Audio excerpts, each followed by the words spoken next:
Salutiamo con favore la decisa volontà del governo nazionale di tenere aperte le scuole, ma siamo preoccupati. È la premessa di una lunga lettera che 31 sindaci della provincia di Agrigento e 42 dirigenti scolastici hanno indirizzato al presidente della regione Nello Musumeci, all'assessore all'istruzione La Galla e al commissario dell'ASP di Agrigento.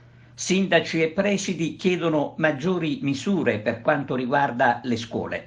Le richieste non sono semplici e sappiamo con quanta difficoltà si interviene ogni qualvolta anche per dare una semplice risposta.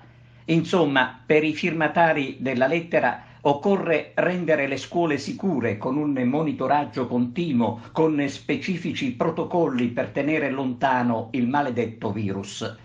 Gli attuali protocolli, come le sanificazioni, scrivono sindaci e dirigenti scolastici, sebbene necessari, non sono affatto sufficienti se le scuole devono rimanere aperte. Tra le richieste quella di fornire gli istituti di idonei impianti di aerazione. Se cinema e teatri, aggiungono i firmatari della lettera, locali molto più grandi di un'aula scolastica, sono stati chiusi perché ritenuti non sicuri, figurarsi un'aula, appunto, che ospita fino a 28 alunni. Nei giorni scorsi noi ci siamo occupati proprio della riapertura delle scuole anche in zona rossa e della chiusura dei ristoranti con la protesta legittima dei ristoratori.